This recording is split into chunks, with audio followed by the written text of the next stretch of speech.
All right, recording this 6:32, the 2nd of February. Me and Nolan, back on the pod. No camera this time, but we're gonna make up for it. Special guest, one of our favorite guests from last season. Haynes, man, tell the people what's up and tell the people what you about. What's up, people? Name's Quentin Haynes.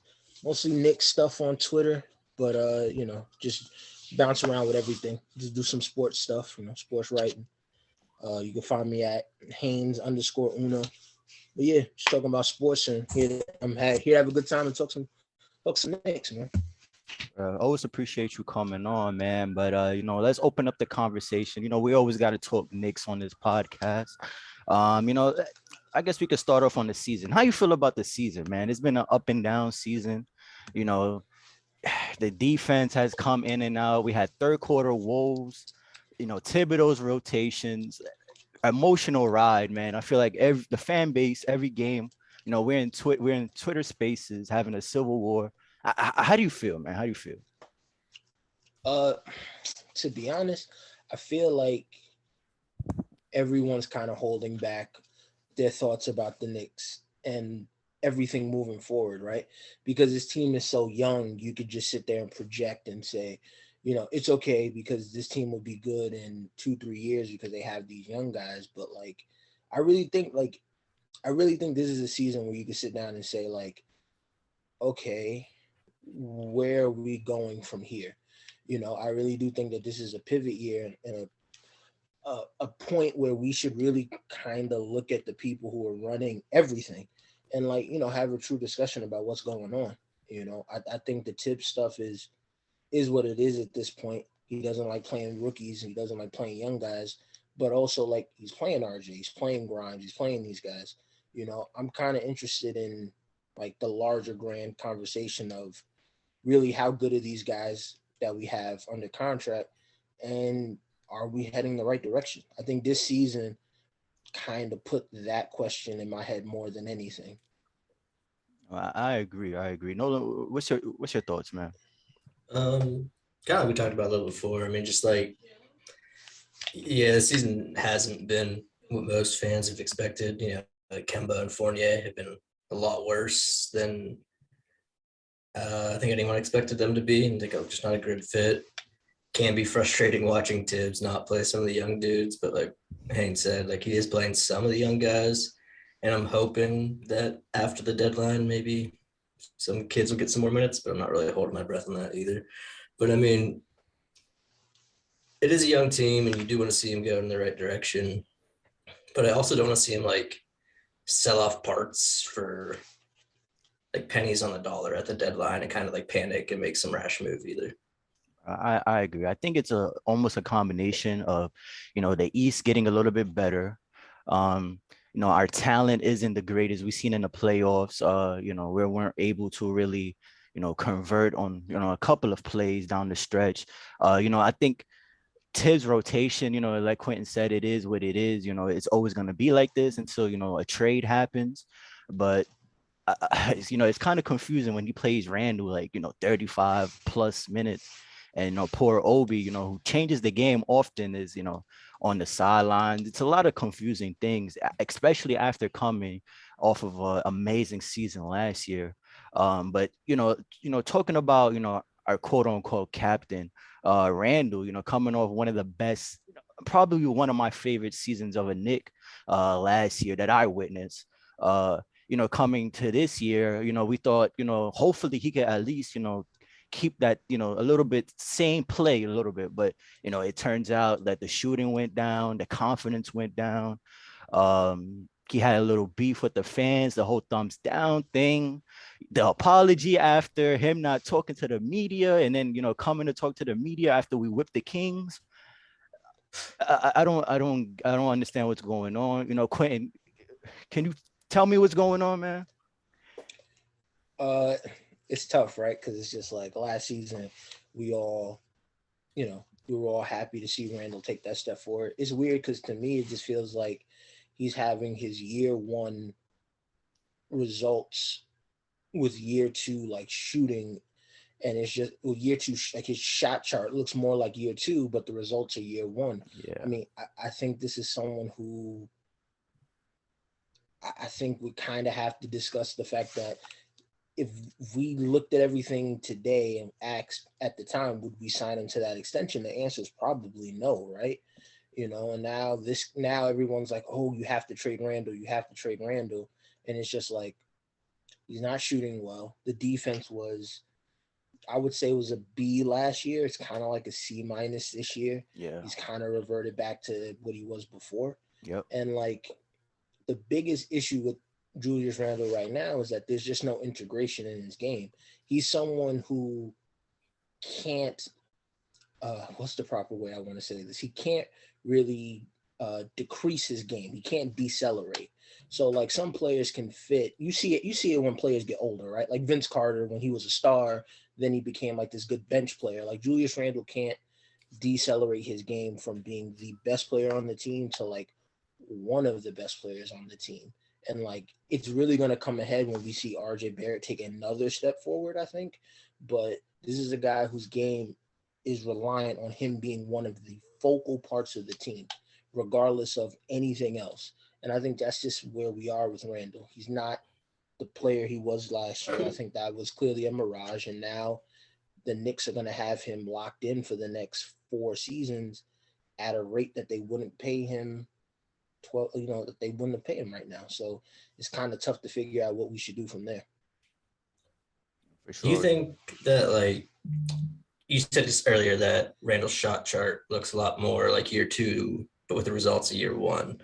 Do you think that there's a way to get Randall more involved at the rim, kind of the way he was used in New Orleans, and less of just being like a point forward that could see him get his efficiency back up a little bit if we got like a more prototypical point guard in the mix? Yeah, I think I think the biggest, when I was mentioning that everyone should be under surveillance, I really, and I want to write about this in the future, but I really think the front office didn't do him any justice. When you think about the one thing we talked about last year about what the Knicks need, the biggest thing was a point guard. Mm-hmm. And for you to go into this offseason and come away with Kemba Walker as your point guard, Kemba's a big name and he's a New Yorker and we respect that, but this is a guy that had knee issues last season. He got traded with a first round pick to Oklahoma City, and then Oklahoma City couldn't trade him. They realized that, hey, this is not going to work, so they just let him go. And the Knicks signed him to a 2-year deal trying to fix things. And what they really needed is they really needed a point guard who can kind of like orchestrate the offense. The biggest issue with the Knicks for me is that gap between the Julius Randle offense and the everyone else offense, there's not a lot of creation there. So it automatically becomes Julius Randle assisting the other offense. They really need a point guard who can kind of run the show. And like that point guard is not really in vogue anymore, but like they really need somebody who can who can get the ball and be trusted to create and generate offense for other players. I also think like the 3-point shot is just not there this year. He's not taking as many as he should. He's less confident passing up open threes. I love that he's deferring to RJ. We'll get into RJ a little later, but yeah, I mean, I feel like, the situation would be a lot better if he just made shots. He's turning the ball over way more than last year, like stupid decisions. Like, Mm-hmm. like I don't like what's going on, bro. Like the game is too fast for you now. Like I think that Atlanta series really did something to him mentally. Like I don't know what he did over the summer. I don't know what he worked on, but man, I don't like it's scary. It really is. And the money that we committed to him, I seen trades, Harris and Barnes in the first round pick for Randall. No, thank you. No, thank you. I'm not 100% sold on trading Randall like the rest of the fan base is. I still think he could be a second to third best player on the team in the correct situation. It depends on how Leon Rose decides to build his team. But Mm-hmm. it's kind of hard to defend him. I mean, in previous episodes, Haynes, like I was a Julius Randle apologist, like, Both of but, us. but yeah, I mean, yeah, me and Nolan, but seeing his attitude during the recent losing streak, and you saw what he did to Obi. What do you do to Obi? Like he didn't pick. Like Obi was fighting for the rebound, he fell, And I guess Obi, it was off of him, and Randall just didn't help him up, just looked at him and turned away. You didn't see that clip? Oh yeah. He was like at the basket. He was Yeah, yeah. I think I saw that clip. He was like around the basket, and then like he was around. I know what you're talking about. He was like at around the Milwaukee. basket. Yeah, he was around the basket, and then like his energy was just low, and then like the Bucks just got the ball back, and he didn't even know what to do with it. I remember seeing that, but he did. He's had a couple of those though Yeah, yeah, this year. but that one really like popped out at me. Like I texted Nolan right away as soon as it happened. I'm like, yo, did you see that? Like, like this team is falling apart like right in front of our eyes. And what are your thoughts on him not speaking to the media? I mean, the Kings lost, the Kings win. Me and Nolan we're texting back and forth. Like, we don't feel really happy about this win because, the Kings are going through their own little struggles. And sure, we could whip the Kings, but the important games are the games in the East where we're fighting for standings. And this team has blew the whistle on all those games. Like, how do you feel about that? I agree with you on the Kings game. Like they blew the Kings out. I think I tweeted twice about it. I was like, well, the only thing I could really get from this game is that the Kings should just blow it up. I really the issue is that they really don't have a leader, right? They really don't have a guy who can kind of push and kind of push Randall into another level. And I hate saying it this way, but like his bag is secured. So it's just like at this point, we're kind of hoping he wants to be that guy. Otherwise, he's going to get paid anyway. Um, I really think that it's also a Tibbs issue here too as well because it's just there's no push from Tibbs to kind of get him back in the order. One of the weirdest things I thought Tibbs did this season is that like he publicly told RJ after COVID like to get back in the gym, Yeah, yeah. and like Julius Randle has been playing poorly for I feel like weeks now. You could argue months. I feel like it's been weeks. Um, and there's just no comment there. There's just nothing there. It's this defense, and it's just like if you're not going to even criticize the player for doing things you openly don't like from players, we're just lost at this point. At this point, the front office would have to take it in their own hands and try to figure it out. Nolan, what's your opinion on the interview thing? Well, I never really got your, opinion on that.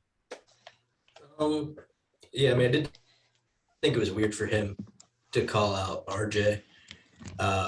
And just you haven't really heard any criticism of Julius Randle at all. And I don't know if that's maybe a little indicative of like the headspace that Julius Randle's in right now. Mm-hmm. And maybe they don't even want to like mess with his head anymore by throwing some comments at him at the media. But I do think it's really like contradictory and sends the wrong message to some of the players that are really playing well. I mean, I know Obi's been playing more as of late, but and not even saying that Obi's the ultimate solution over Randall or anything, but I think that Tibbs just really needs to. I don't know if the front office needs to step in and make Tibbs play the younger guys more post deadline or what, but I think we'll have a lot more answers on the way that Tibbs in the front office feel about these players after the deadline when there's no more excuse of we need to start Burks as many minutes as possible so that we can get his trade value up or anything like that. So I'm waiting to see, holding out hope that we get a little culture shift after that. Questionable for you guys. Is Randall a New York Knick it's the beginning of next season? I think so. What about you, Haynes? Yeah, yeah. I don't see like unless they decide they just want to sell the contract. I think he's going to be here. And I agree with you guys. This front office, like they've been, really, you know, decisive on their moves. Like they've been really particular on what they do, and it's just not their MO to just deal off Randall after a big year and giving him a contract like that. Hopefully they make a big splash. I've been telling Nolan we need stars on this team. Like enough with the talking about trading for Brunson or Turner. Like it's cool. Keep the same guys. Let's go in the summer and let's get a big fish in here. For sure. But let's talk about something a little bit more positive. RJ Barrett, after his slow start in the beginning of the season, really turned it up, averaging, a surplus of 20 points. if he made his free throws, honestly, he could be like a 23 to 24, 25 point scorer. Like he's really been incredible of late. Shout out to Randall for deferring to him. One of the only good things he has really done this season. What are your thoughts on RJ's ascension? To be completely honest, I was kind of falling out on RJ only because I just think really what was going on there was that he just wasn't shooting the basketball well, and I really questioned where he was as a player. I like to see him continue to do what he's doing now. I like to see him get to the basket, be more aggressive. I think right now all you could do is just be happy that he's playing well, right? It I think the biggest thing that the Knicks needed was RJ to take control of the team and to be the team's best player. And I think he's slowly arriving to that destination.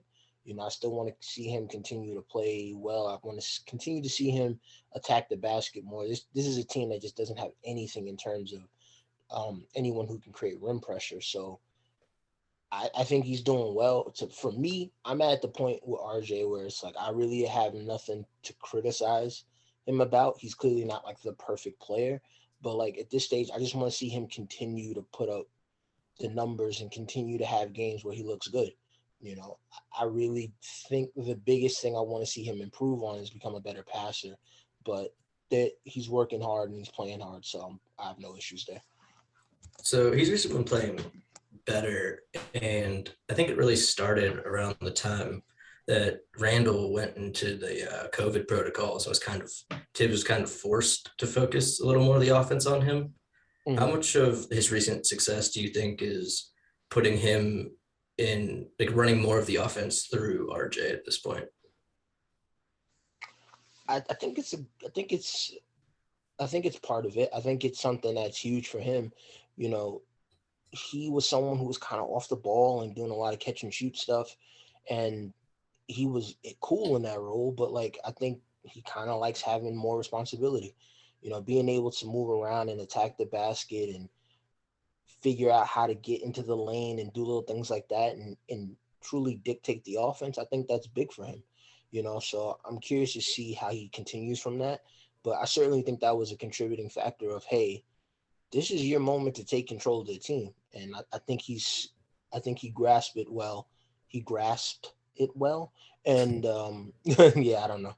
And he has more time to continue to do it. I think he's going to be the main focal point after the All-Star break and after the trade deadline. And I really do think that stretch to close out the season is going to be the point of contention of whether this is a guy that the Knicks should trade or this is a guy that the Knicks should extend his contract to the next 4 or 5 years. Do you give RJ what deal do you give RJ, right? Because we've seen all these guys, Fox, uh, a whole bunch of guys get like a big extension. Do you think he gets that huge extension or he gets something in the middle ish?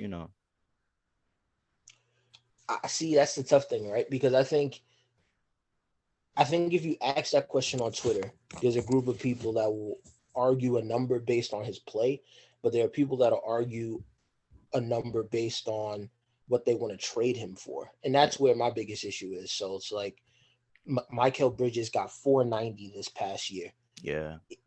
Is he worth 490? Like as a player, I don't know if he's worth 490. My only issue here is the Wiggins corollary, right? Like before Andrew Wiggins got traded to Golden State, Andrew Wiggins was one of the worst contracts in the league. He made significantly more money, but he was one of the worst contracts in the league with no chance of moving. And he's probably the closest facsimile to RJ Barrett at the moment. So my Mm-hmm. one fear is that if the Knicks give him, say, the Jaren Jackson Jr. contract, which I think was 4105, that is a contract that if RJ Barrett doesn't take a big step forward, that is a contract that you are most likely stuck with. Yeah. Yeah. So I kind of feel like I kind of think by the time we get to the end of the season, I'll be fine with like 490. But right now, I still don't think he should get that big contract. I need to see it more. I mean, they still got another year. What's your thoughts, Nolan? What's your thoughts? I mean, yeah, I think part of taking him as high as we did in drafting, like third overall, you're almost like, as an organization, not forced to make that commitment of giving him a Yeah. big contract right now, but I just think you kind of have to play the potential upside, and like whether he reaches that level to the value of his contract or doesn't, then you can kind of make decisions from there. But I think it's kind of like a bet that the Knicks have to make at this point. Definitely interested to see what he gets this summer. I'm pretty sure he's looking to get paid. But let's talk about another guy who got paid, which I'm pretty sure the whole fan base hates. Shout out to Evan Fournier, man. Like, last year, this past summer, we gave Fournier a decent deal, a tradable deal, but I believe it was like it was 472, right? Too. Yeah. Yeah. Last year's a team option, but the Fournier up and down play has been extremely frustrated. I've told Nolan so many times how much I hate this guy. I was skeptical of the contract before, but Nolan talked me into it. Not gonna lie. Nolan talked me into it. His skill set, he's gonna be, a Reggie Bullock 2.0 on offense. But it looks like I'd rather have Bullock. Bullock's been having his own struggles in Dallas, but the Fournier thing, the defense has been terrible, like extremely bad, especially when you combine him with Kemba. Like, it's like you could forget about it. It's almost as worse as the Elfrid Payton thing last year, to be honest, in my eyes. But he's been, offensively he could get hot, but it's almost like Nolan told me this before. It's like, you know, if he's not involved offensively, you're pretty much getting a zero for him, all across the board. Uh, Quentin, how has your judgment been on Fournier's stay here? I'm I'm conflicted, right? Because I do understand he's not playing well, and I do think that he should be criticized as a player for his contract because he's making a lot of money and people thought he would come in and be a fix. I just don't think he's a good fit for the starting lineup. And I think that's kind of the thing that I think is going to happen, right? Is I ultimately think if Thibodeau has the say, I think Quentin Grimes is going to take his spot next year, and then you put Evan Fournier in a 6-man role where he can kind of operate and run the offense a little bit more. He can kind of be a straight shooter at times. I think his value is coming off the bench and being a scorer in non-Randall lineups. But this year he's been rough because I think a lot of Knick fans saw the number and thought he was going to be like this elite player, and he's just not that guy, So it's kind of tough because I thought he was a good fit. I didn't like the contract. I preferred other players, but you know, I think this is a bad contract now, but because you have that team option, like that's a contract that could flip anytime, right? Like if he plays well next season, you are now looking at a player that has 2 years of control left where you control the second year.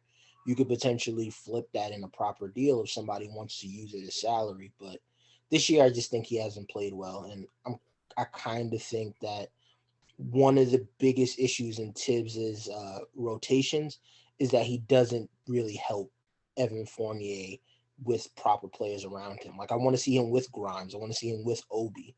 I think there's still a player there. I just don't think this year we're going to see it. Sure. Nolan, what's your thoughts on that, bro? I pretty much agree with that. I mean, I think Fournier, he's been playing better lately than he has at the beginning, or I guess the middle stretch of this season so far. But I think part of the reason why he's still been in the lineup has just been the fact that our point guard situation has been so bad that you kind of need a secondary ball handler on there. I know that this is the obvious argument that you can put quickly in instead of him or something like that. But I think Tibbs just kind of likes that experience, even though we haven't really ran as much of the offense through Fournier to get the most out of him. And I do agree with you that he'd be better off in a bench role. But just right now, until like D Rose gets back, at least I don't see that happening. Maybe, around the deadline, whenever Rose gets back and stuff, then maybe you'll see Grimes take his spot, hopefully, for like at least get more minutes. But I think the Fournier deal, if he has a better season next year, he keeps up even the level of play he's put up the past, like 20 games or whatever. I think he's definitely not like a hard contract to move, but I think it just comes down to, again, not paying for pennies on the or selling on pennies on the dollar. Like I don't see them getting rid of Fournier's deal this year just to get off that contract, to give up an asset to get off Evan Fournier or anything. So I think he'll probably be here next year, and hopefully he can kind of keep trending upward and find a better role next year.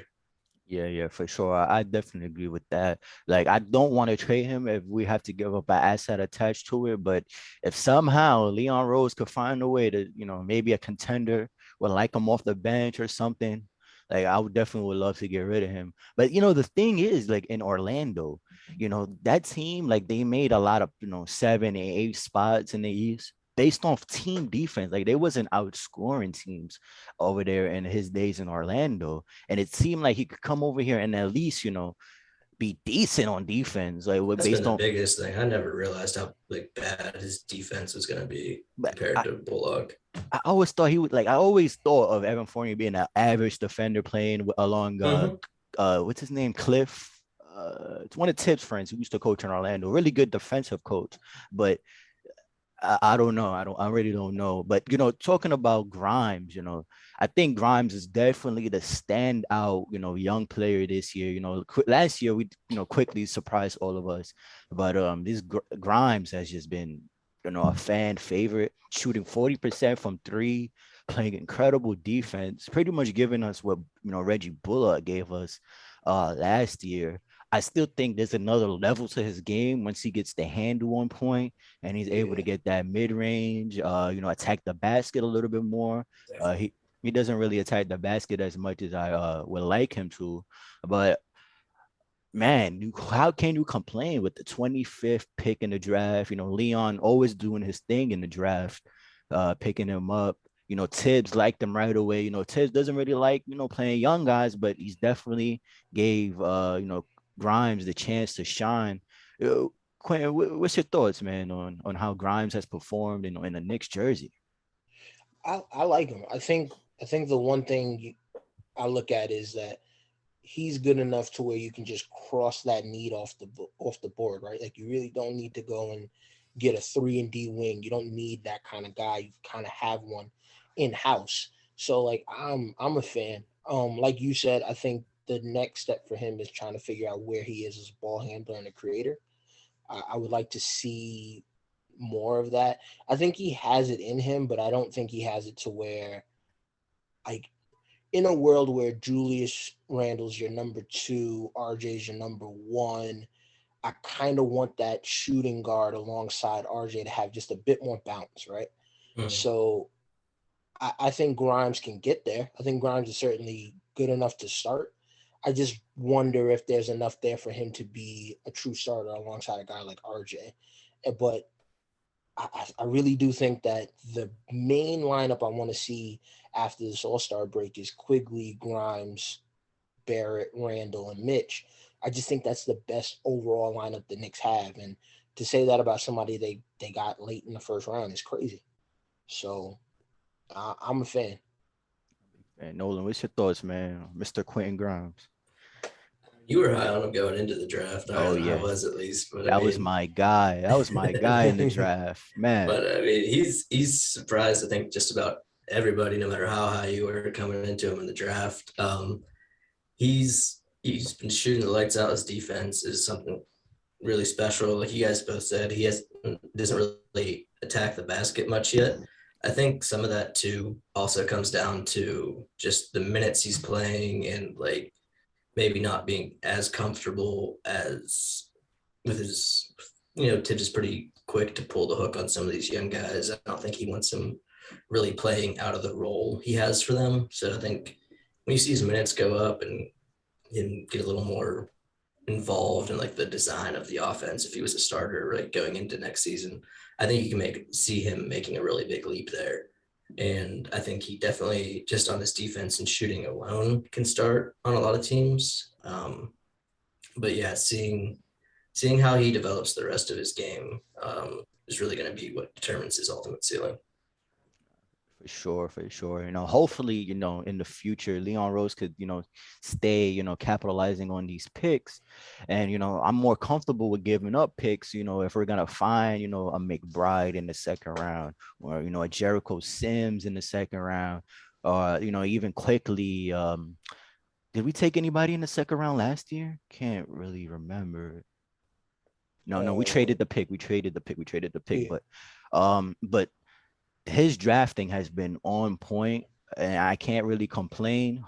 Hopefully we take advantage of this in the future. I think Walt Perrin, coming from Utah, really helped out. Utah has been, developing guys and drafting guys, and we're starting to see some of that over here. But Knicks made a trade, I guess 3 weeks ago.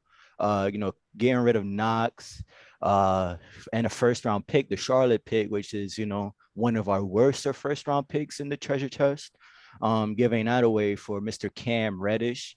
I don't know if you know this, Haynes, but I'm a huge Duke fan. And shout out to Cam for committing to Duke and all that. But I have like a few issues with him, right? I think the Hmm. defense is extremely overrated. I was telling Nolan this, like he's not that good of a defender. Gets lost out there a lot of times, mentally isn't there. The awareness needs help. Hopefully Tips could help on that point.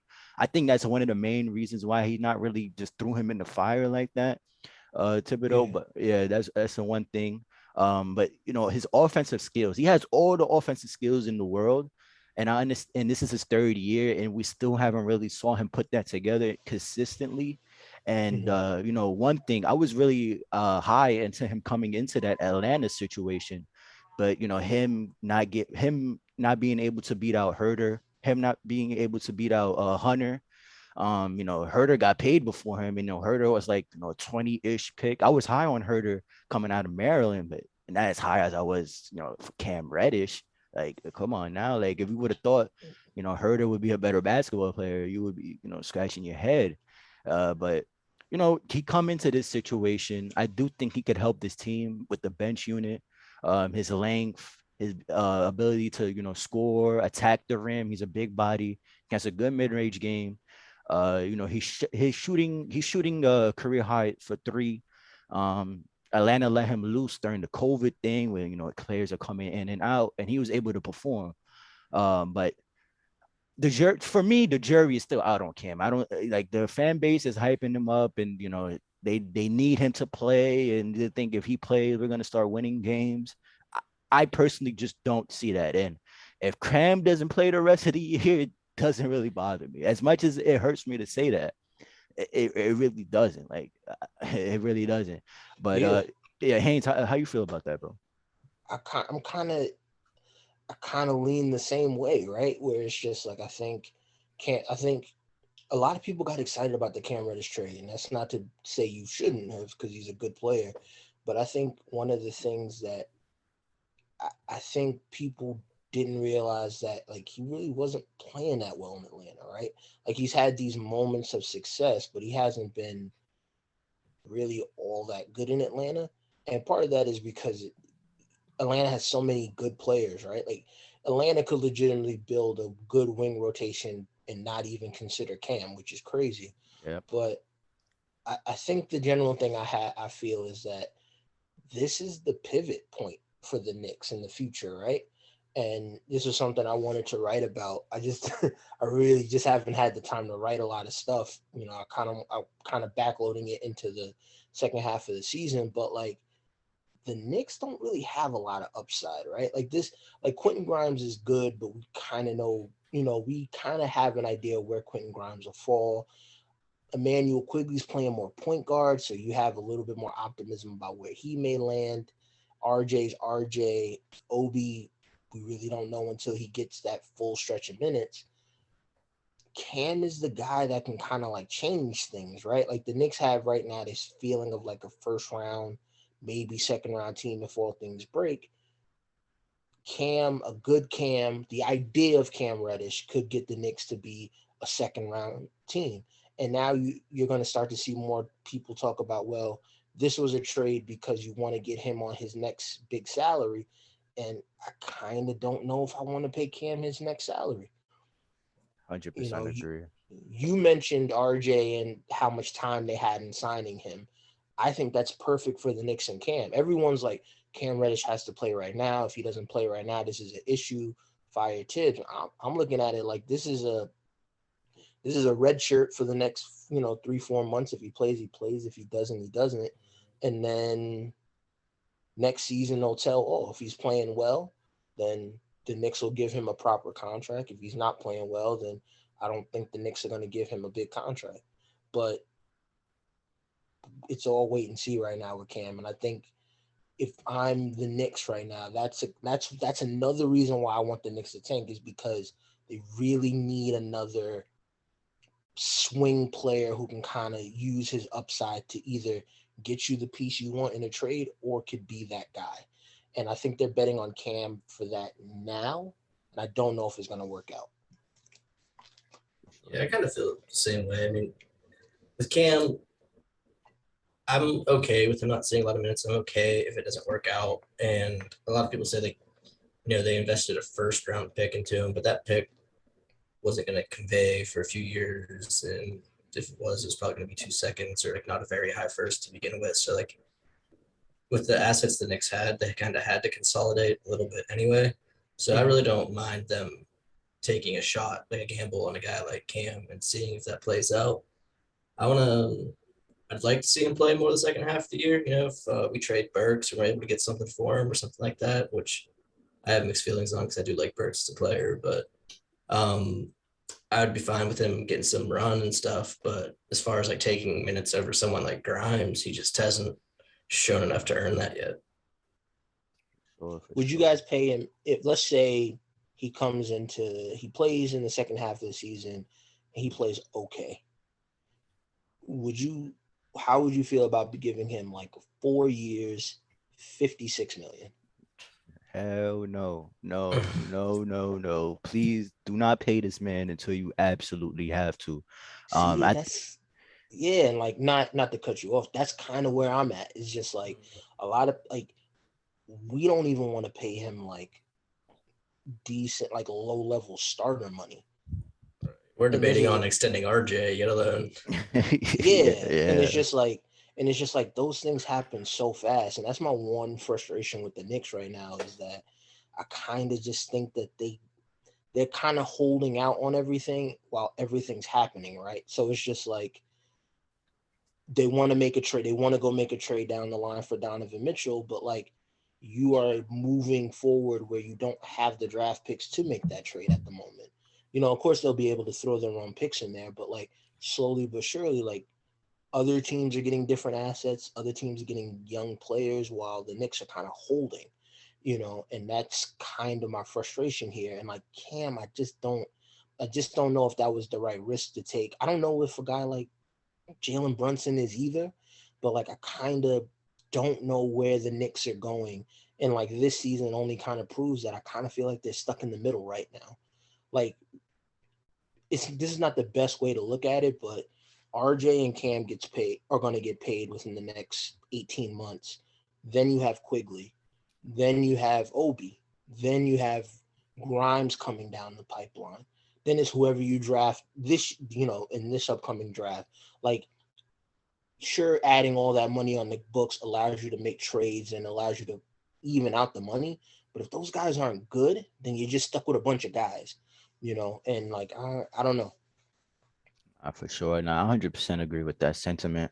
But we'll definitely see, this front office, they're not idiots. They understand what's going on. So hopefully they make wise decisions this year. But you never know, Cam might be part of a bigger package down the line. Maybe the Knicks believe, Kevin Knox. I mean, Cam Reddish is, more valuable than Kevin Knox in that Charlotte pick. And that's pretty much the only reason why they did it, but we'll see. We'll see. But before we get off the Knicks, the last topic on the Knicks, Ian Bagley reported, I believe, a week and a half ago that the Knicks are taking phone calls for some of these vets. Alec Burks. I sad to hear that, but you got to do what you got to do. It's business at the end of the day. I love Alec Burks, but it is what it is. Fournier, which please, Leon Rose, get rid of Fournier. But and Noel is also on the chopping block, but he hasn't really played.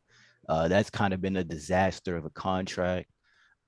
Like, how do you feel, about taking phone calls? Do you want the Miles Turners, the Brunsons, like all that BS? How do you feel about that? I'm cool with that. I actually think they should trade all those guys. Like, I'm gonna say something. This is gonna be controversial because he's done nothing wrong, but like my ideal trade deadline is you move Burks, you move Noel, you move Fournier, and you kind of let Taj Gibson go, just because the Knicks kind of need to get all those young guys on the floor. And like as much as I like Taj, as much as Taj has done nothing, I would trade him or send him off, let him go play with the Warriors or something, go get a ring. You know, I really think that this would be the best approach. And I really hope they don't try to like do 50-50 there. I really hope they try to trade these guys and they're not looking for like multiple first round picks or any nonsense like that. I really do think there's actually a market for them, right? Utah just lost like Joe Ingles. So I really do think if you can, I would take Ingles back in the trade.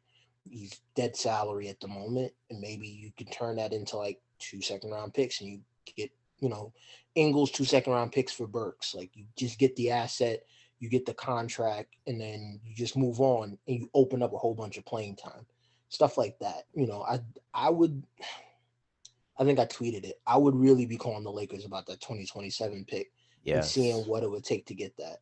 That's yes. another little asset that I think that the Knicks should be pushing for because the Lakers are the Lakers. They're always going to be in position to get stars. But if you can get that pick unprotected, that's a gem. Because you would think LeBron James would be out the not out the league, but pretty much done ish at that point. Anthony Davis would be 30 something years old with all his injury history. Yeah, definitely, definitely. I would definitely look towards that pick.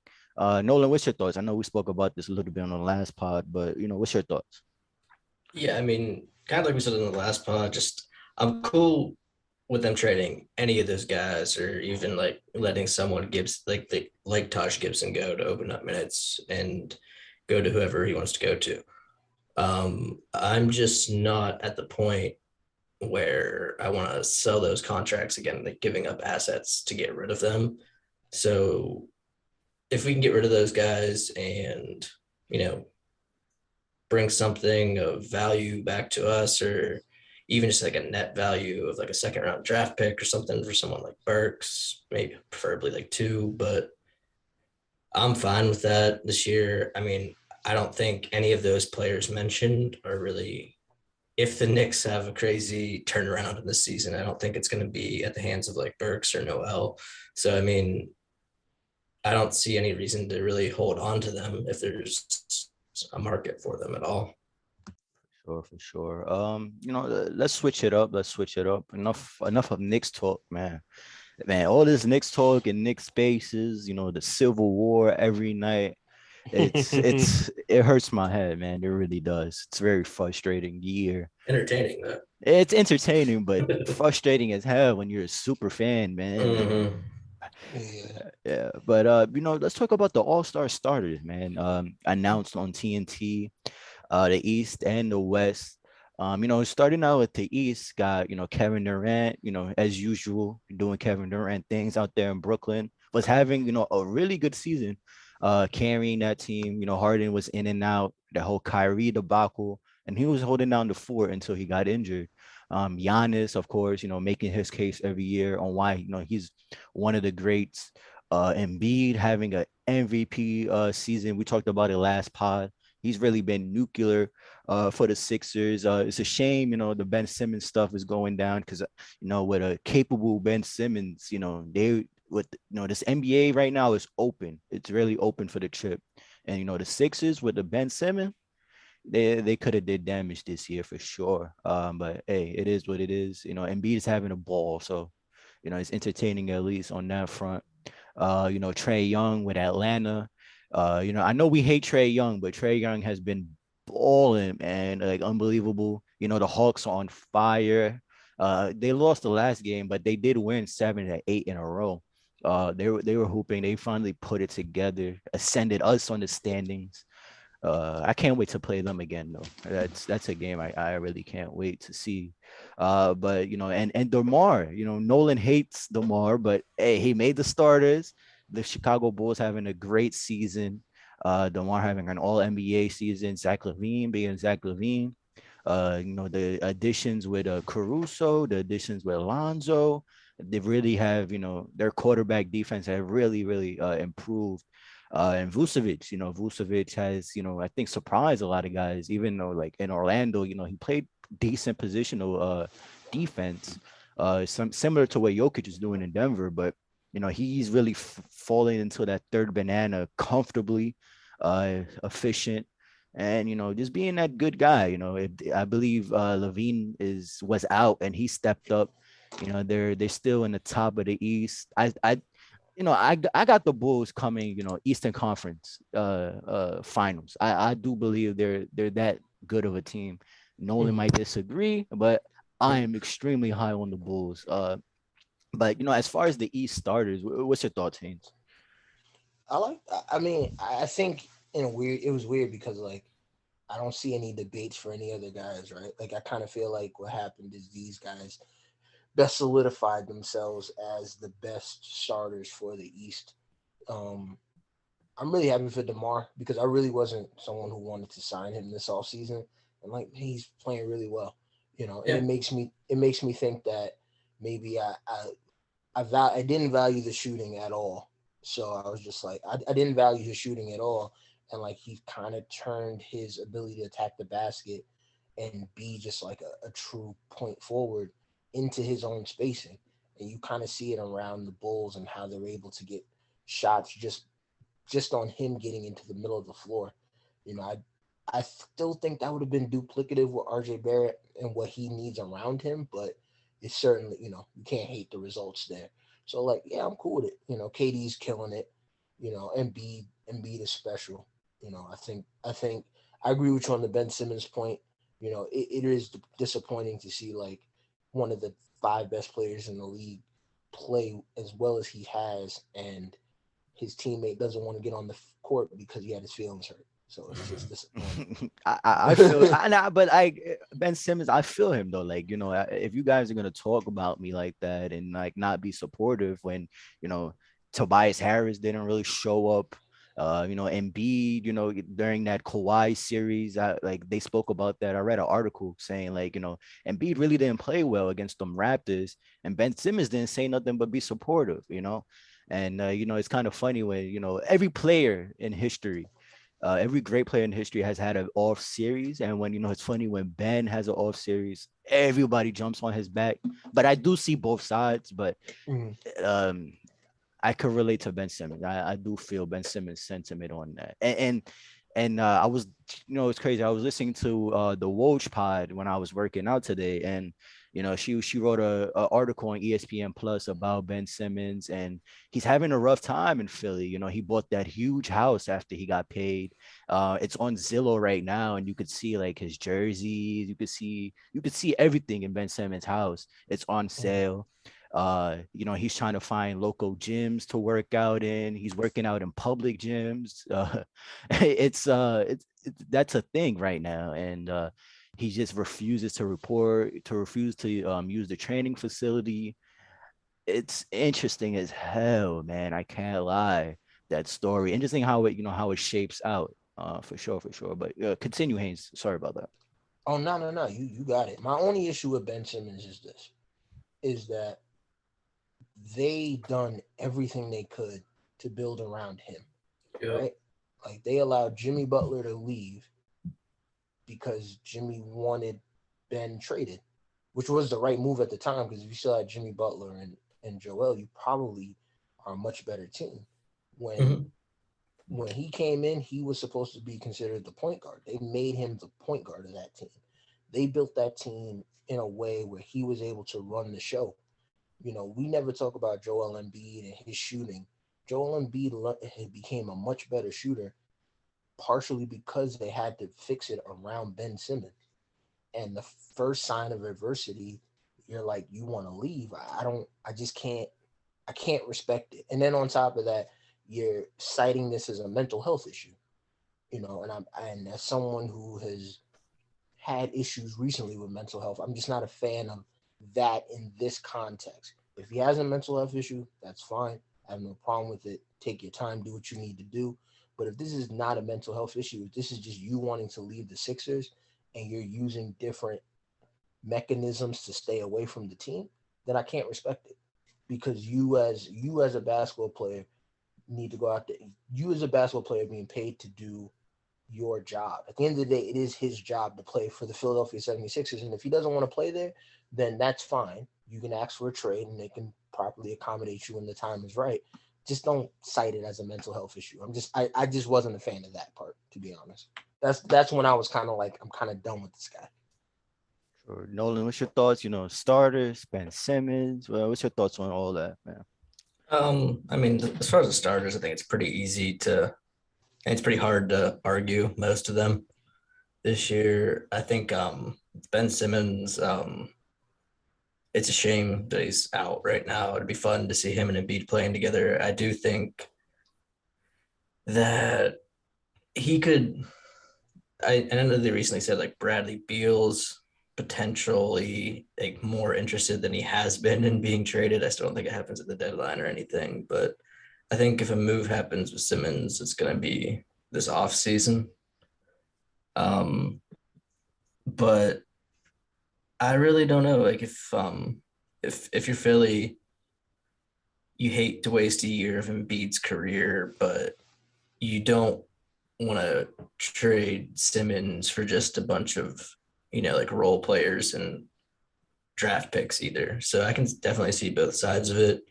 I can see why Simmons wants out, but like Kane said, they really did everything they could to build around a player they took and like the lottery of a draft as their primary ball handler, and hasn't even on top of like all like the mental health, like everything that he's doing. It's just the fact that he's been so unwilling to even attempt a 3-point shots in games that is like, it's just like how committed to you are you to all of this if you're not even willing to like try to add that to your game. And I don't know. I mean, hopefully he finds a good fit and like everything works out for both sides, but that'll be something we have to see. I think though that the All-Star game, going back to that, I think that it's really, I think that DeRozan deserves to start. I think he's had a great year as much as I don't like him as a player. But again, I really can't argue with any of the starters at least. For sure, for sure. Moving on to the West starters, LeBron James, he's always gonna be here. But he's been having injury issues with his knee. He's missing some time. We'll see if he'll be at the All-Star game. He should be good by then, but we'll see. He hasn't really played. I've been following the Lakers season, and he has been incredible, incredible. That center position, with the Dwight Howard and DeAndre Jordan thing, not really, you know, being what it was supposed to be when they signed them. LeBron James had to really step up and took that initiative. But we'll see where the Lakers fall. They have their own issues. Jokic, making his case for being the best big man in the league. He's shooting incredible. Uh, I think he has like 9 assists, like almost like 15 rebounds and like 28 points he's averaging. Like he's a monster. And I believe the Knicks play him in the upcoming week or two. He's gonna Mhm. destroy us again, like he always does. That's definitely gonna be a thing. Steph Curry being Steph Curry on his MVP run slowed down a little bit after Clay came back, the adjustment period. But he had 40 points last night after him and Kevin Porter Jr. going back and forth. I got to see a little bit of that game. Dope fourth quarter, incredible fourth quarter by Steph Curry last night. John Morant, who has been making the case for the MVP race. I've been high on the Grizzlies for a few years now, while they've been building this core. And it's incredible to see John Morant take that next step after, an incredible, freshman year. Then, his sophomore year in the NBA, he kind of, didn't really elevate like we thought he was. But this his third year, man, he has hit it out the park. I think that conversation of who's better, John Moran or RJ, I think that's in the dirt. but we'll see next season. We'll see, we'll revisit that next season. But I think the surprise to everybody, Andrew Wiggins, claiming a starter spot. I thought Andrew Wiggins was having an all-star caliber season. I definitely thought he'll be fighting for one of those, last spots, maybe even an injury reserve. But man, shout out to Golden State. Shout out to the whole Bay voting for Andrew Wiggins. Definitely a surprise there. But his defense has really came along. Him, when he came out of Minnesota, like you said, he earned himself like one of the worst contracts in the league immediately. They traded him for D'Lo. Nolan asked me who you think won the trade. And I really like Minnesota, and I can't really give that. I can't really give that up. Like, the jury is still out on the D'Lo thing over there in the Wolves for sure. But what's your thoughts on the West? What's your thoughts on the West, Haynes? I'm excited, man. I think when you look at East, I think Phoenix has solidified themselves as one of the top teams. I think Golden State, they got to trade. They got to make a trade. I don't think they need to give up all their young talent, but I do think they have a trade there to make. I think Sabonis maybe, Ben Simmons maybe, Bradley Beal maybe. Like one of those guys will be a Golden State Warrior. Yeah, like they need one more guy, right? Like they kind of need. Like I like Jordan Poole, but like I certainly think they could use an upgrade there. Him and Clay, and that's fine. They could use one more guy there on the wing, and I really like that Memphis team. I don't think this is the year for Memphis. I think Memphis is going to be good. I think Memphis is going to be a fun team to watch in the playoffs. They have a bunch of draft Twitter guys like running their draft stuff. That's why they do so well at the draft. Yeah, You yeah. know, I'm fascinated to see how Memphis handles this success and what they do. I think a lot of their fans are like, let's make a trade to kind of solidify things, but they don't need to make a trade. They kind of have everything you want in a team, right? And Mm. between Ja and uh, Triple J and Desmond Bain, like I like their future as well. So they're a team certainly on the rise and certainly moving forward. The West is fun. It's going to be fun. The last couple of years it was kind of boring. The Golden State years, as talented as they were, we kind of knew what it was. This year I'm interested to see who comes out the West. I really do think that this might be Phoenix's year, but I'm excited at the idea of staying up late on the East Coast watching some good Western playoffs. That's something that you know I know you guys are probably close to my age range. I'm 28. That's what you grew up on. You grew up Kings, Mavs, and Spurs, Spurs, Lakers. All that old school stuff. So being able to stay up and watch some old school games would be dope. I agree. I agree. Nolan, what's your thoughts on that, man? Yeah, I mean the West has always been a fun conference. It's been more competitive over my lifetime than the East. So it's always just been just like more star power, just usually closer gaps in the standings and everything. It's just been more exciting. I think the Grizzlies are a really good team. I think they're exciting. Steve Adams, just like in a matchup against Mitch, I feel like he kind of gives Mitch a lot of problems talking about, just the matchup tonight. But I do, I do think that the interesting thing is going to be watching the Lakers play out over the next like 2-3 years here, seeing how LeBron holds up, seeing how AD's body holds up, and how Kawhi comes back from injury and what the Clippers do. I mean, there's just so many good storylines in the West right now that I think it's kind of, I mean, there's stories everywhere in the NBA, obviously, but the West is just a really fun team or conference, and Memphis is really just going out there and showing that they can capitalize on like the young core they have. And like Haynes said, they don't really need to make any moves. They're not like, there's not one spot where you look and say like, oh, they really need to fix this. Like, yeah, there's places that they could improve their roster, but there's no like glaring weaknesses either. So I just really like the way that they've really continued the development of that team built around Ja. Sure. Yeah, we'll definitely see how that All-Star game shapes out. Should be fun. Um, Coming up in a few weeks. I'm pretty sure next pod, me and Nolan will be talking about, the reserves that are probably going to get released soon. So we'll see about that. The roster of the Rising Stars game got released as well, I believe, yesterday. Let's read off some of these guys, for the rookies, Scotty Barnes, who has, surprised people, especially offensively. Who would have thought he would be this physically imposing in year one, Mhm. year two, year three, year four? Never know, man. For real, this kid has real superstar potential Him and Mobley are special.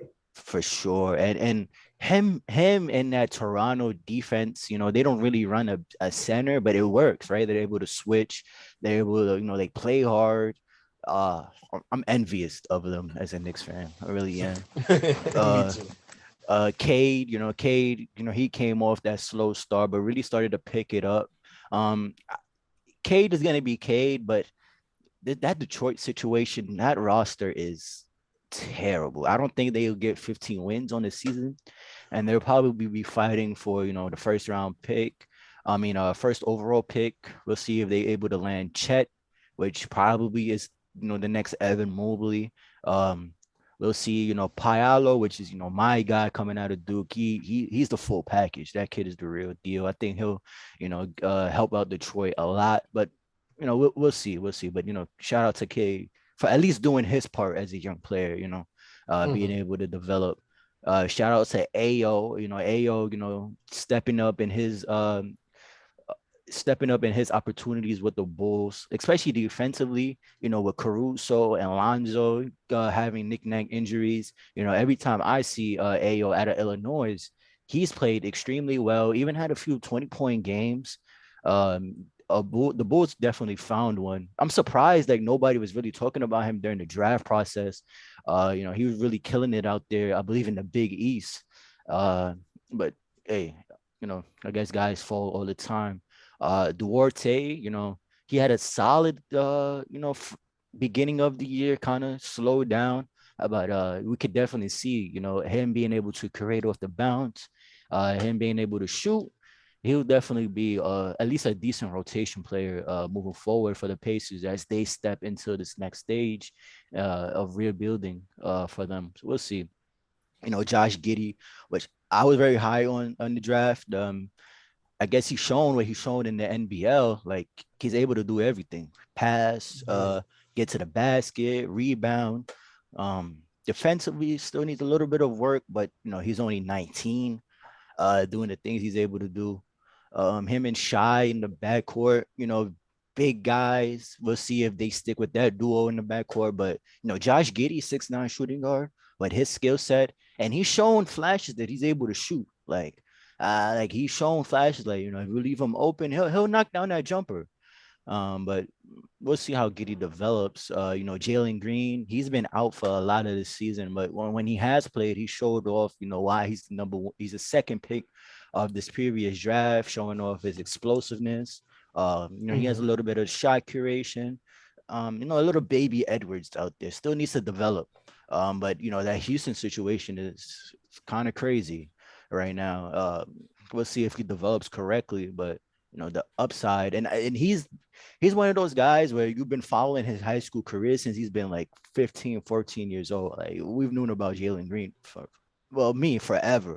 He's been like the Oh yeah, hype. yeah. He's special. Yeah, Let for me sure. ask let me ask you a question before you guys jump before we uh pivot real quick. How'd you feel about no Knicks in there? I personally didn't really care. Now it didn't bother me. None of the young Knicks like really have played enough minutes to justify it over other players yet. I don't know. I feel like Grimes. I mean, like the rest of the list. Herbert Jones, Davion Mitchell. Like he didn't make like he hasn't had a better rookie year than those guys. Like I understand like Evan Mobley, Shingun, Snuggs, and Wagner. They've been, incredible in their situations, but I think Grimes has had a better rookie season than Herbert Jones and Davion Mitchell. Honestly, just me personally. But Hmm. I think the media, they're not gonna give it to us, and it is what it is. Hopefully, this is just fuel for Grimes. coming into the second year, and hopefully he carries that in the summer. You remember when RJ Barrett, he didn't get all rookie first team votes, but Terrence, what's his name? He's in Sacramento now. Terrence Davis. I don't even know who Yeah. he is. I don't even know where he's at right now. If he's still in the league, and he was, I guess a better rookie than RJ, which is ridiculous. But this rookie list, who has surprised you, shocked you? Yeah.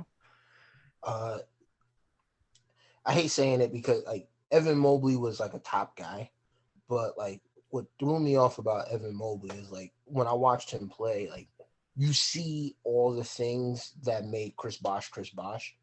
Like you when he gets thrown at a double team, he's good enough to make the passes out of it. He can shoot a little bit. He can attack closeouts. He can score at the rim.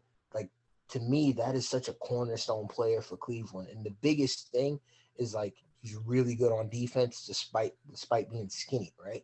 And like I forgot who tweeted it. I wish I could find it, but they were tweeting about like strength and how Evan Mobley has like the perfect balance of strength for a guy his size, and that was something that's going to be able to contribute to his success as he gets bigger in the NBA.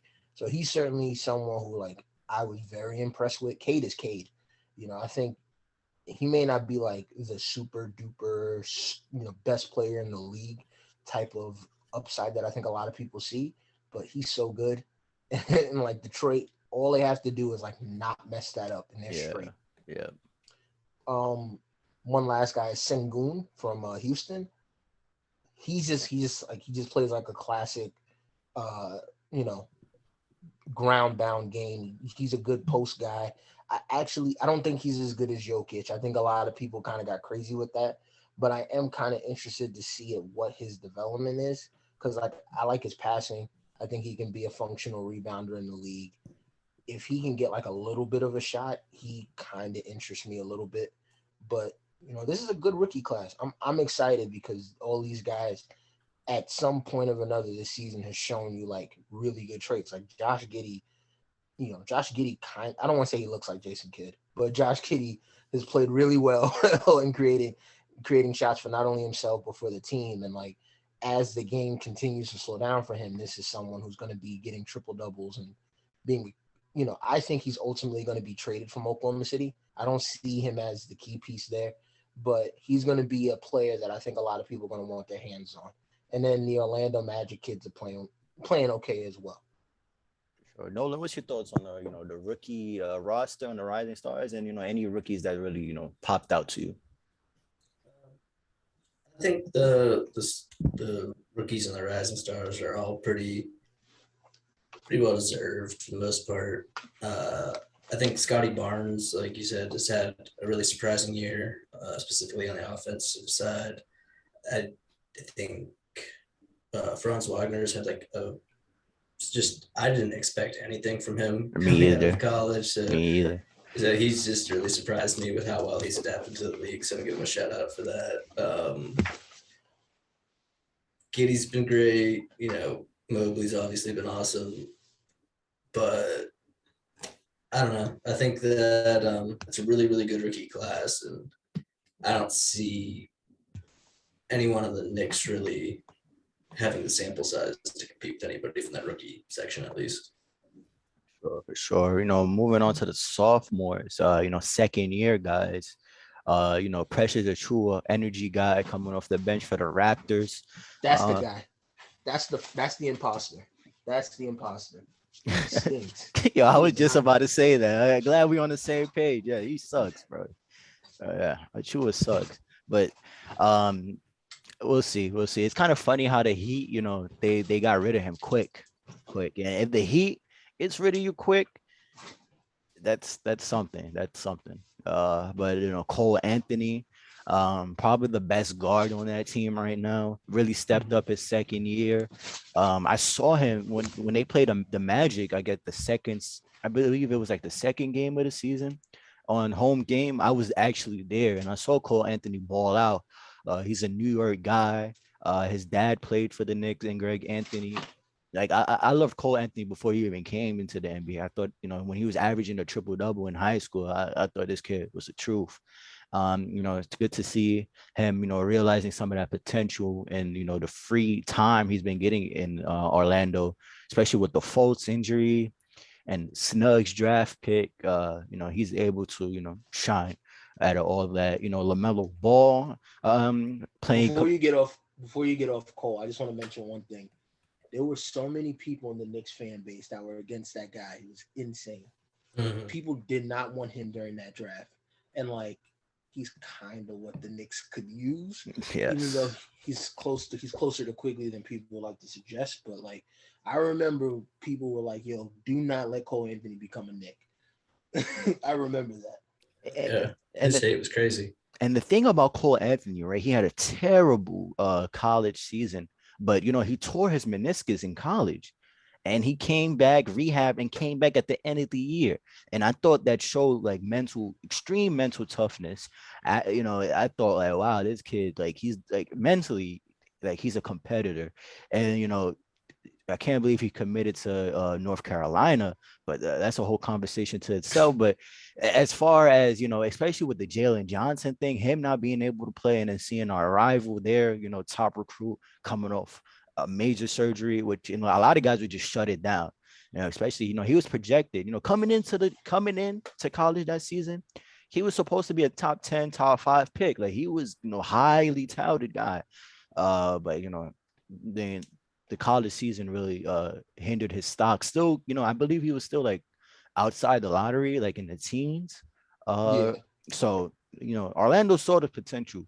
I'm pretty sure he cooked a lot of guys in the workouts, and that made him rise up in the draft boards.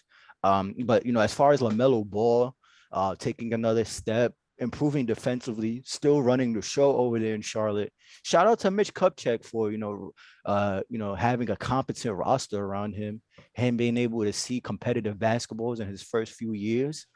I think that's going to pay dividends for him as he takes steps of being a better offensive player. I think LaMelo Ball is the truth. We will look 5 years down the line, and he'll be like a top 10, top 15 player in the league. It's hard to argue he's not a top 25-ish player right now with the way he's lead the squad. But definitely the hype on LaMelo Ball throughout all those years is facts. It's facts. Like he's the truth. Shout out to Desmond Bain. The last pick of the first round last year. An extreme jump up. Shout out to Grizzlies, them being able to draft correctly. But Desmond Bain, I believe he's averaging 20 points. He took Dylan Brooks's starting spot, and he hasn't looked back. Being that knockdown shooter, him being able to use his huge frame on defense, and then you got another 30 to 25 minutes of Dylan Brooks. Like yeah, the Memphis know what they're doing over there. Shout out to Sadiq Bey having a pedestrian year, but it's kind of hard to tell what type of player he is in that situation, right? We'll see. yeah. We'll see how Sadiq Bey, pans out. Anthony Edwards, like, I know Nolan doesn't like Anthony Edwards for his I like arguing him as a comment. player. I don't like him as yeah, I can't. Oh for yeah. petty reasons. I mean, like Oh okay. I don't. I kind of like his attitude. Like, you kind of need that delusion, that confidence, that Oh, I'm sure if he was on my team, I'd absolutely love him. But I don't. I can't dislike the kid. He's what you want as your number one guy. Like the mindset, the he reminds me, honestly, he reminds me of Vince Carter. Maybe a little shorter than Vince Carter. Um, Yeah. Verno from the mismatch, he saw Anthony Edwards like 3 times in person so far, these past the past 2 years. And he says like he is huge. He looks big on TV, but in person, he is LeBron-esque. And the way he's able to push guys off of him with the elevation, with the outside game. Yo, this kid has all the potential in the world. Uh, Definitely going to see. Hopefully, Minnesota doesn't mess this up with Towns and the D'Lo thing. Hopefully, they're able to keep that core, keep growing, and continue to add decent pieces around them. Shout out to Halliburton. Him like Halliburton's second year, like It's been incredible. We saw him a little bit last night. Him being able to shoot off the bounce. He's taking step back threes now. Like shout out to Halliburton, Maxi, taking Ben Simmons minutes, being able to capitalize offensively. Didn't really get that chance his rookie year, but it is what it is.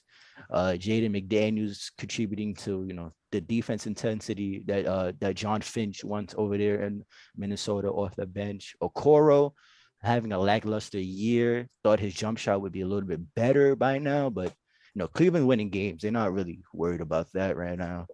Detroit with Isaiah Stewart. You gotta remember that the whole LeBron thing. Mm-hmm. But we'll see. And Jay Sean Tate with that situation in Houston, but it is what it is.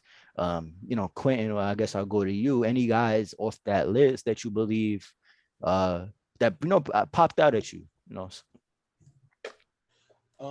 I think Jason Tate is a bit underrated. I think he's like I think a lot of people think because he was like undrafted that maybe he's a little bit overrated.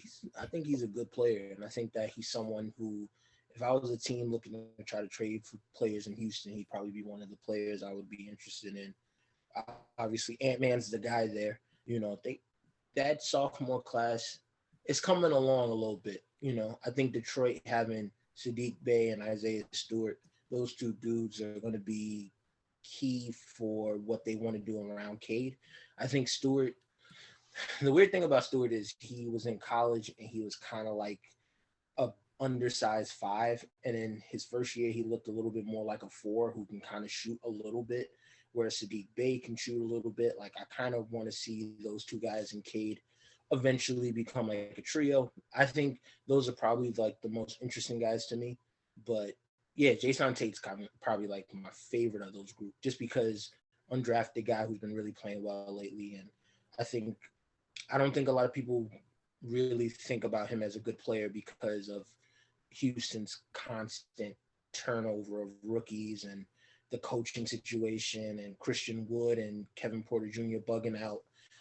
I think he's been really solid for them this year. Sure, can't agree. What about you, Nolan? The sophomore list, or just a couple of guys that piqued your attention. Yeah, I mean, Jay Sean Tate's story is definitely really cool to see play out. I definitely think that he is a solid spot in the league for for years to come. But the has just been Tyrese Maxey, just seeing how well he's handled that increased role this year.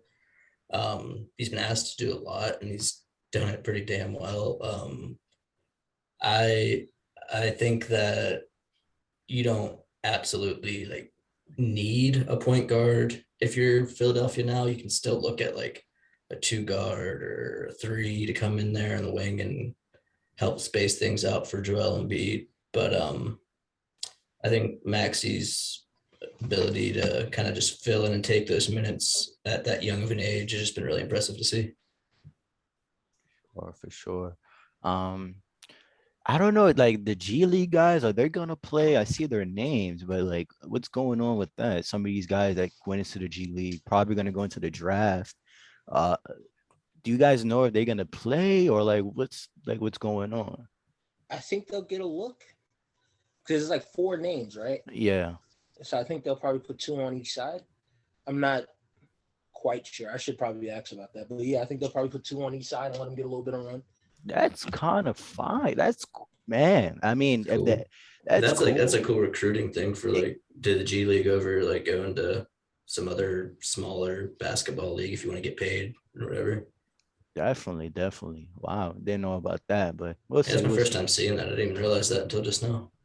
Yeah, we'll see how that goes, and we'll see how teams form because I believe they're picking teams or something to something like that. So we'll see how that plays out. I definitely want to get before we let you go, Haynes. I definitely want to talk about the Suns. The Suns. The Suns.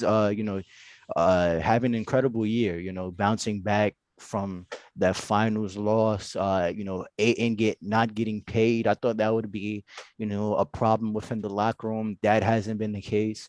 CP still being the leader that he is. Devin Booker being Devin Booker.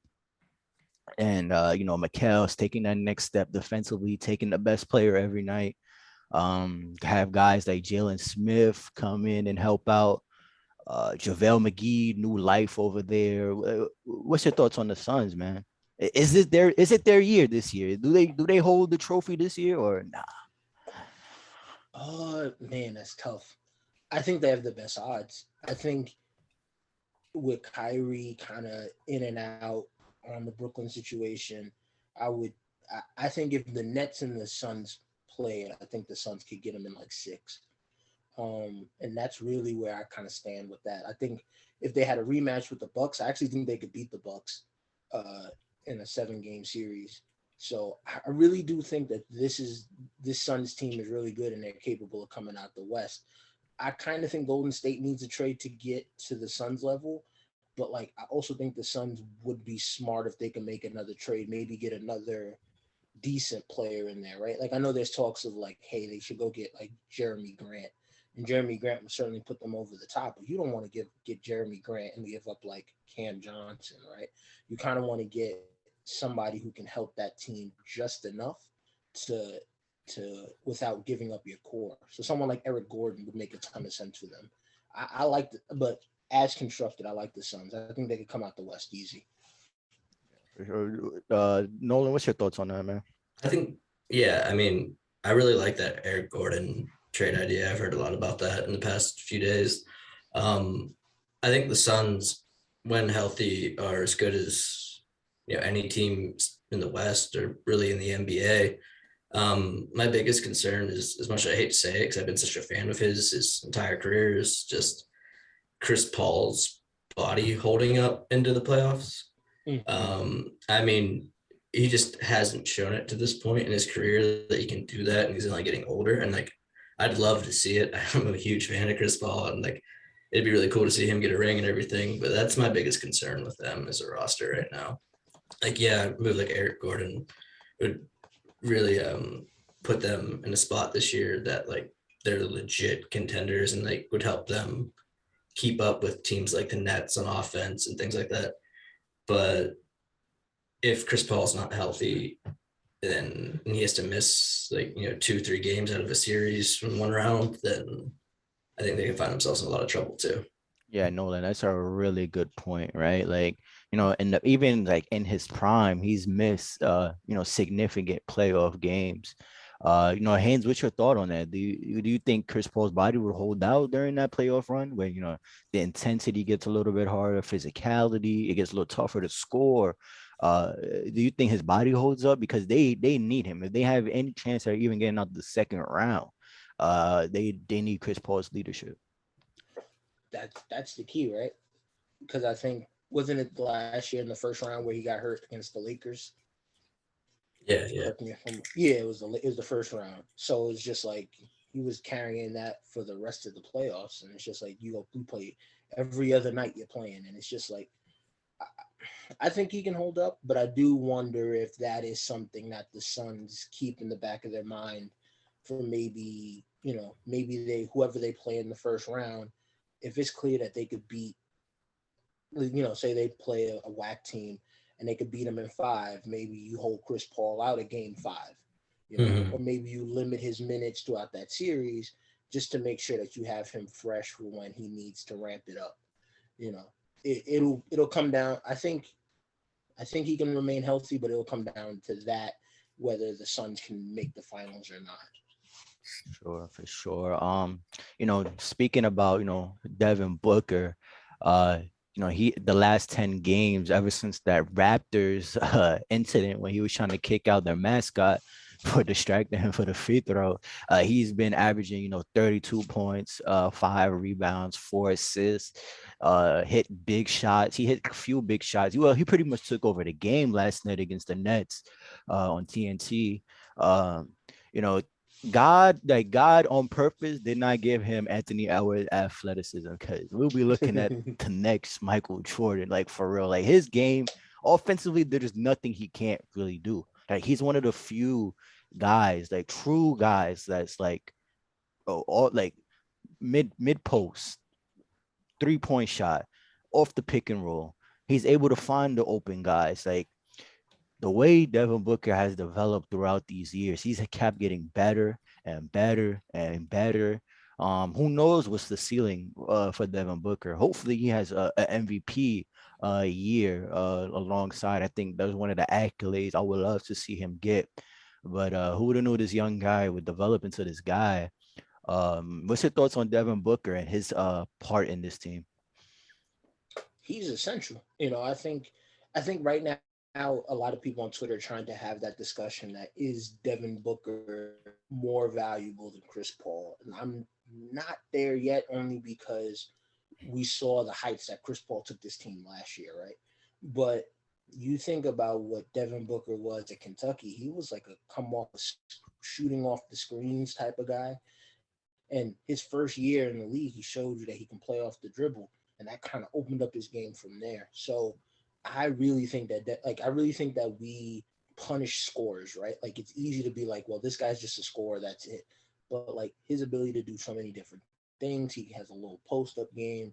He can shoot in the mid range. He can shoot from three. Everything you said, he can come off the dribble.